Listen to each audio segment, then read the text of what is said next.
Sir, क्या उसके इस्तेमाल से कोई परेशानी हुई?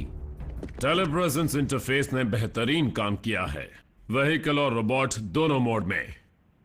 मैक ब्रेकडाउन को उठा ले गए थे और लगता है कि उन्होंने उसके हर एक पुर्जे को खोलकर अच्छे से समझा है। मैं उसका गवाह हूं। और हमें यह भी पता चला है कि उनके पास स्टार स्क्रीम का टी-कॉग भी है, जिसे उन्होंने आपके बहरूपीय रोबो में लगा डाला और ट्रांसफॉर्म होने के लिए तुम्हारी जैसी व्हीकल का ही स्कैन किया, फिर उसे एनर्जॉन से भर दिया और लो बन गया पापी ऑप्टिमस प्राइम। तो उन्हें रोकी कैसे? वो फिर से कहीं भी हमला कर सकते हैं। ये जरूरी नहीं है। भले ही मैक हमारी बायोलॉजी समझ गए हों, लेकिन वो हमारे टेक्नोलॉजी को सीख नहीं पाएंगे।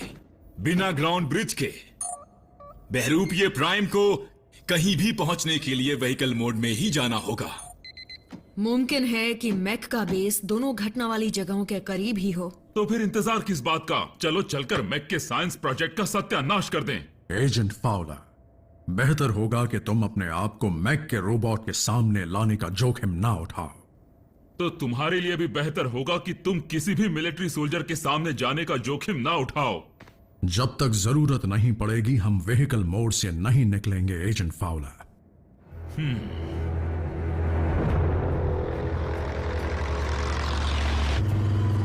यहां पर सिर्फ सूखी झाड़ियां हैं। और यहाँ सिर्फ चट्टाने।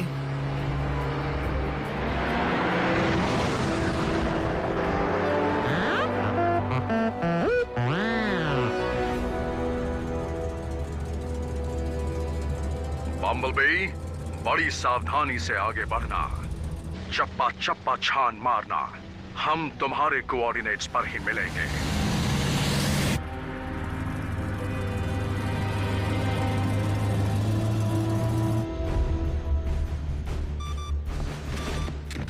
ऑटोबॉट्स का जवाब नहीं, लेकिन मैं भी उनसे कुछ कम नहीं।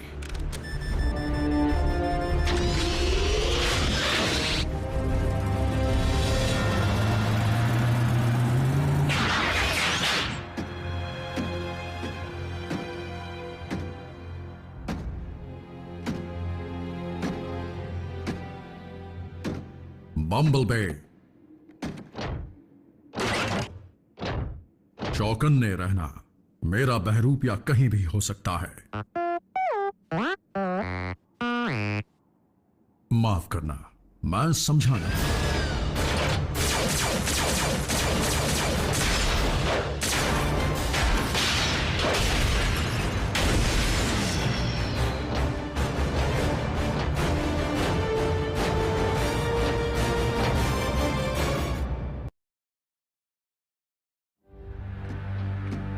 बम्बलबे, क्या तुम सुन रहे हो?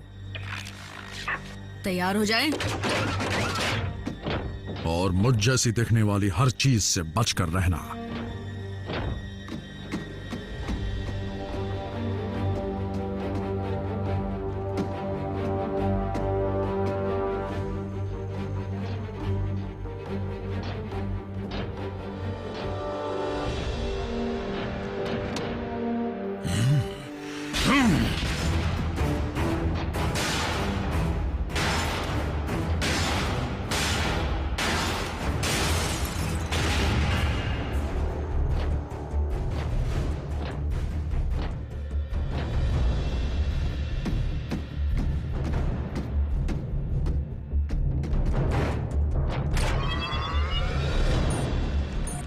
अगर मुझे उस रोबो को कंट्रोल करने वाले रिमोट की फ्रीक्वेंसी मिल जाए तो मैं बता पाऊंगा कि वो उसे कहां से चला रहे हैं। रिमोट मतलब? तुम्हें क्या लगा मैक ने असली ऑटोनोमस रोबो बनाया है? वो रिमोट से चलने वाला रोबो है। मुझे लगा था साइलस उसमें बैठकर उसे चला रहा है, क्योंकि जब उसे बल्कहेड का पंच पड़ता है तो डिशुम।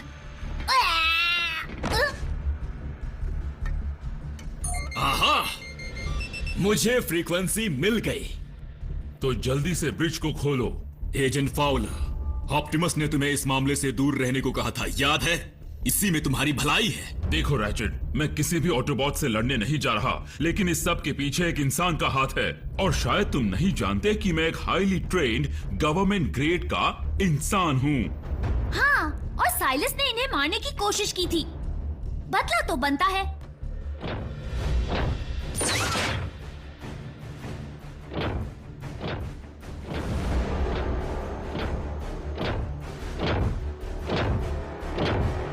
ऑप्टिमस प्राइम, फिर मुलाकात हो गई। तुम्हारा षड्यंत्र खत्म हुआ साइलस। ओ अच्छा,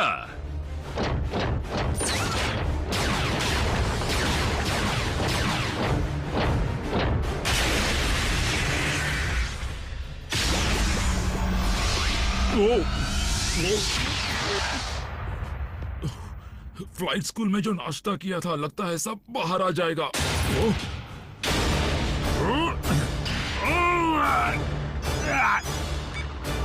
एजेंट फाउलर, फ्रीक्वेंसी वहां से नॉर्थ की तरफ 100 मीटर की दूरी से ट्रांसमिट हो रही है। समझ गया।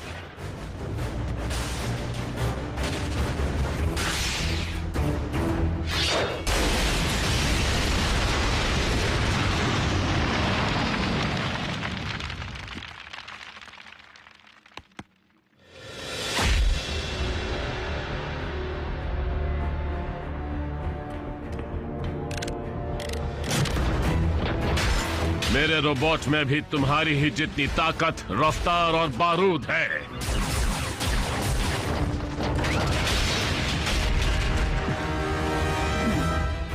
और हमारी कॉम्बैट ट्रेनिंग की वजह से मैक ने इंसान और मशीन का एक बेहतरीन मेल बना डाला है।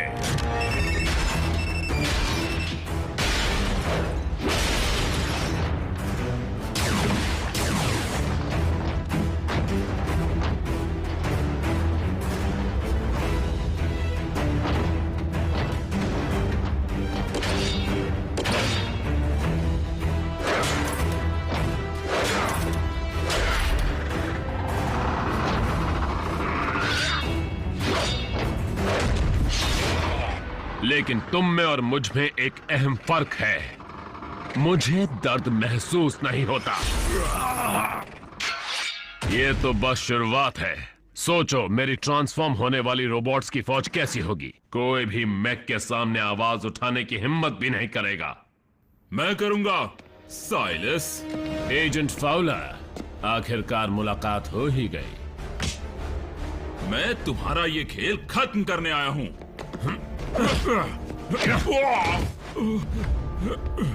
Ex military special tactics.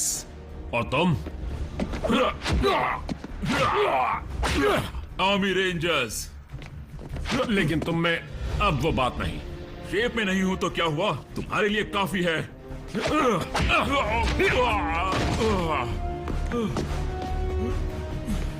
मुझे बस तुम्हारा ध्यान प्राइम से हटाना था।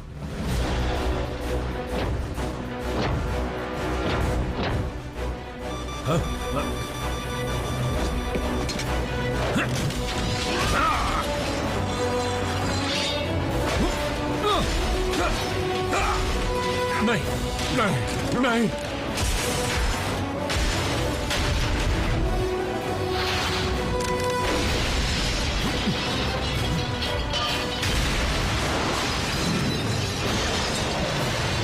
नहीं नहीं नहीं।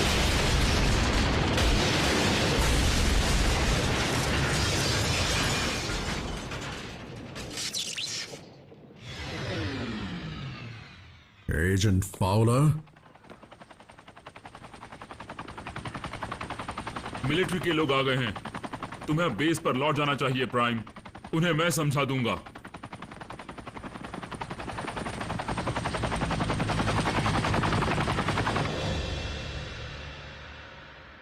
तो हूबहू ऑप्टिमस जैसे दिखने वाले रोबोट के हाथों मार खाने पर तुम्हें कैसा लगा?